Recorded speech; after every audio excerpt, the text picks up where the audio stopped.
കരിമീൻ അഥവാ pearl spot വീട്ടുമുറ്റത്തോ ചെറിയ ടാങ്കുകളിലോ വളർത്തുന്നത് കൗതുകകരമായ ഒരു കാര്യമാണ്. ചെറിയ തോതിൽ തുടങ്ങാൻ 2 വഴികളുണ്ട്. സിമൻറ്റ് ടാങ്കുകൾ 2 മുതൽ 3 മീറ്റർ വരെ നീളവും 1 മീറ്റർ ആഴവുമുള്ള ടാങ്കുകൾ മതിയാകും.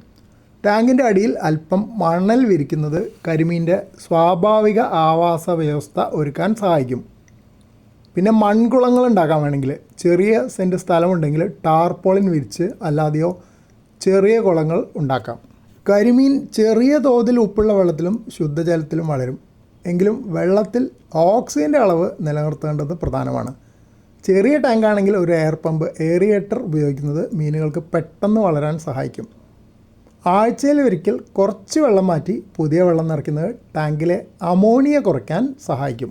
വിശ്വസനീയമായ ഹാച്ചറികളിൽ നിന്നോ ഏജൻസികളിൽ നിന്നോ ആരോഗ്യമുള്ള കരിമീൻ കുഞ്ഞുങ്ങളെ വാങ്ങുക. ഒരു ചതുരശ്ര മീറ്ററിൽ 5 മുതൽ 10 വരെ കുഞ്ഞുങ്ങളെ നിക്ഷേപിക്കാം. ടാങ്കിൻ്റെ വലിപ്പമനുസരിച്ച് ഇതിൽ മാറ്റം വരുത്താം. കരിമീൻ സസ്യഭുക്കായതുകൊണ്ട് തീറ്റ ചെലവ് കുറവാണ്. പായൽ വർഗ്ഗങ്ങൾ, വെള്ളത്തിലെ ചെറിയ ജീവികൾ ഒക്കെ അവരാഹാരമാക്കിക്കോളും.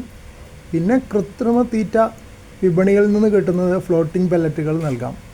കൂടാതെ തവിട്, പിണ്ണാക്കൊക്കെ നൽകാമെന്ന് പറയുന്നുണ്ട്. അതിൻ്റെ അളവ് എത്രയാണെന്നുള്ളത് നമുക്ക് കണ്ടിന് പിടിക്കേണ്ടി വരും. 2 നേരം ഒരു ദിവസത്തിൽ കൃത്യസമയത്ത് തീറ്റ നൽകാൻ ശ്രദ്ധിക്കുക. കരിമീൻ ടാങ്കിൽ തന്നെ മുട്ടയിട്ട് വിരിയാൻ സാധ്യതയുണ്ടെന്നാണ് പറയണത്. ടാങ്കിൻ്റെ അടിയിൽ പരന്ന കല്ലുകളോ ടൈലുകളോ വെച്ച് കൊടുത്താൽ അതിൽ മുട്ടയിടും. ഏറ്റവും വലിയ പ്രത്യേകത മാതാപിതാക്കൾ തന്നെ കുഞ്ഞുങ്ങളെ സംരക്ഷിക്കുമെന്നുള്ളതാണ്. അത് കാണാൻ നല്ല രസമായിരിക്കും. ഏകദേശം 8 മുതൽ 10 മാസം വരെ ആകുമ്പോൾ കരിമീൻ ഉപയോഗത്തിന് തയ്യാറാകും. ശരാശരി 200 മുതൽ 300 ഗ്രാം തൂക്കം വരുമ്പോൾ പിടിച്ചെടുക്കാം. ടാങ്കിൽ വെള്ളം അമിതമായി മലിനമാകാതെ നോക്കണം. അധികം വരുന്ന തീറ്റ ടാങ്കിൽ ചീഞ്ഞഴുകാൻ അനുവദിക്കരുത്. ഇത് ഏത് മീൻ വളർത്തുമ്പോഴുള്ള ശ്രദ്ധിക്കേണ്ട കാര്യം തന്നെയാണ്.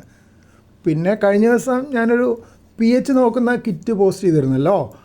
ആ കിറ്റ് ഉപയോഗിച്ചിട്ട് ടാങ്കിലെ അമോണിയ, നൈട്രേറ്റ് ഒക്കെ നോക്കാൻ പറ്റും. അപ്പോൾ അങ്ങനത്തെ കിറ്റുകൾ ഉപയോഗിച്ചിട്ട് ചെറിയ ടാങ്കിലാണെങ്കിൽ നോക്കുന്നത് നന്നായിരിക്കും. കാരണം വലിയ ടാങ്കാണെങ്കിൽ വലിയ പ്രശ്നമില്ല. പ്രകൃതി തന്നെ ഈ കാര്യങ്ങളൊക്കെ കുറേ ശ്രദ്ധിക്കും.